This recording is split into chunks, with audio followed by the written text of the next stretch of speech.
Hello दोस्तों, स्वागत है आपका निधि फार्मेसी के यूट्यूब चैनल पर। साथियों, आज की हमारी video M pharma course subject से रिलेटेड है। आज मैं आपको एम फार्मा कोर्स सब्जेक्ट की डिटेल में इंफॉर्मेशन देने वाली हूं। आज मैं आपको बताने वाली हूं कि ऐसे कौन कौन से सब्जेक्ट हैं जिससे आप एम फार्मेसी कर सकते हैं, या किन किन सब्जेक्ट्स के थ्रू आप आगे एम फार्मेसी कर सकते हैं।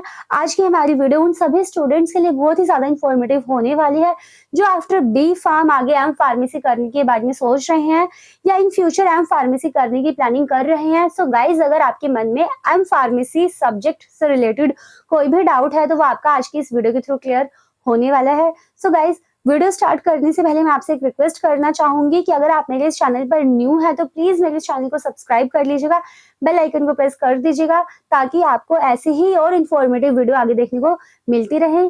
सो लेट्स स्टार्ट आवर वीडियो।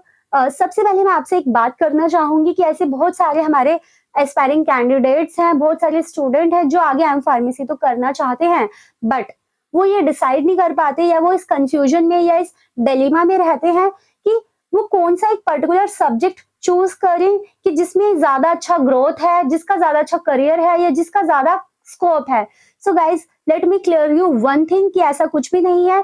अगर आप फार्मास्यूटिकल इंडस्ट्री में जाएंगे तो आप देखेंगे कि हमारी फार्मास्यूटिकल इंडस्ट्री में भी उतने ही डिपार्टमेंट डिवाइडेड हैं जितने हमारे एम फार्मेसी में सब्जेक्ट हैं। सो तो सबका अपना इक्विवेलेंट स्कोप है, सबका इक्विवेलेंट करियर है, सबका इक्विवेलेंट ग्रोथ है। तो आपको ये वरी करने की बिल्कुल भी जरूरत नहीं है कि पर्टिकुलर एक सब्जेक्ट को अगर आप चूज करते हैं तो उसी में ज्यादा अच्छा स्कोप है, उसी में ज्यादा अच्छा करियर देखने को मिलेगा। ऐसा कुछ भी नहीं है।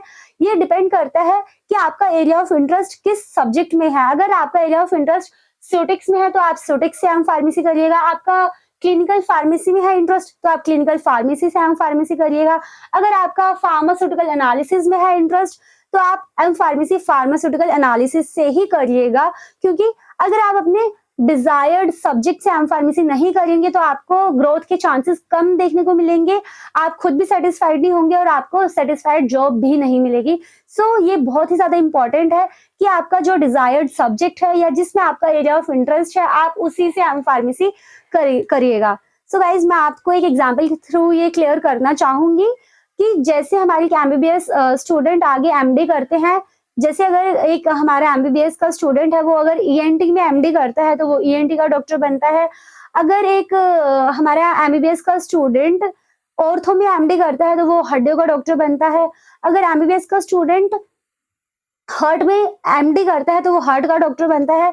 सो डिपेंड करता है कि आपने क्या स्पेशलाइजेशन चूज किया है, आप उसी के स्पेशलिस्ट बनते हैं। सो हम ये सेम थिंग अपने फार्मा फील्ड में भी सेट करके देख सकते हैं। अगर आपका इंटरेस्ट फार्माकोलॉजी में है तो आप फार्माकोलॉजी के स्पेशलिस्ट बनेंगे, क्योंकि आप इसी सब्जेक्ट को आगे पढ़ेंगे अगर आपने ये चूज किया है एम फार्मेसी में। तो अगर आपने कॉस्मेटिक्स चूज किया है अपना सब्जेक्ट तो आप एम फार्मेसी में आगे कॉस्मेटिक्स में डीप में स्टडी करेंगे तो आप कॉस्मेटिक्स के ही स्पेशलिस्ट बनेंगे या कॉस्मेटिक्स में ही स्पेशलाइजेशन करेंगे। तो ऐसा कुछ भी नहीं है कि एक पर्टिकुलर सब्जेक्ट का स्कोप देखने को ज्यादा मिलेगा।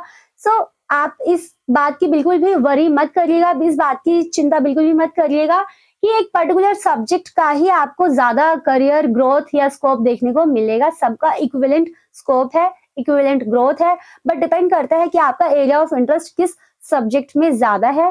सो हम बात करते हैं अपने एम फार्मेसी के सब्जेक्ट की।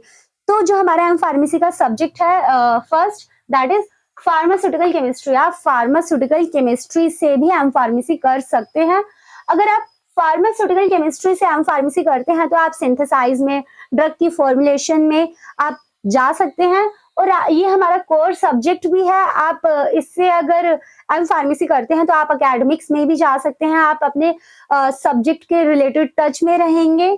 सो नेक्स्ट आता है हमारा फार्मास्यूटिक्स। आप फार्मास्यूटिक्स से भी आगे एम फार्मेसी कर सकते हैं। अगर आप फार्मास्यूटिक्स से एम फार्मेसी करते हैं तो आप प्रोडक्शन में, डेवलपमेंट में, फॉर्मुलेशन में आप आगे जाते हैं और आप एकेडमिक्स में भी आगे जा सकते हैं एम फार्मेसी करने के बाद फार्मास्यूटिक्स से। नेक्स्ट जो हमारा सब्जेक्ट है वो है फार्माकोलॉजी। फार्माकोलॉजी से अगर आप एम फार्मेसी करते हैं तो इसमें आप क्लिनिकल ट्रायल्स में जा सकते हैं, फार्माकोविजिलेंस में जा सकते हैं, रिसर्च एंड डेवलपमेंट में जा सकते हैं एंड सेम आप एकेडमिक्स में भी जा सकते हैं। सो फार्माकोलॉजी में भी बहुत सारी वैकेंसीज देखने को मिलती हैं। सो जो हमारा नेक्स्ट आता है सब्जेक्ट एम फार्मेसी के लिए वो है क्लिनिकल फार्मेसी। नेक्स्ट जो आता है सब्जेक्ट वो है हमारा फार्माकोग्नोसी एंड फाइटोकेमिस्ट्री। आप फार्माकोग्नोसी और फाइटोकेमिस्ट्री से भी आगे एम फार्मेसी कर सकते हैं। नेक्स्ट आप फार्मास्यूटिकल क्वालिटी अश्योरेंस में भी एम फार्मेसी कर सकते हैं। नेक्स्ट हमारा हॉस्पिटल एंड क्लिनिकल फार्मेसी से भी आप आगे एम फार्मेसी कर सकते हैं। Next is cosmeceutics. आप कॉस्मेस्यूटिक्स से भी एम फार्मेसी कर सकते हैं। आप इसमें कॉस्मेटिक्स प्रोडक्ट की फॉर्मुलेशन, प्रोडक्शन, डेवलपमेंट करना सीखते हैं, उसकी आगे डीप स्टडी करते हैं कॉस्मेस्यूटिक्स में। सेम आप इसको अगर करते हैं तो आप एकेडमिक्स में भी जा सकते हैं।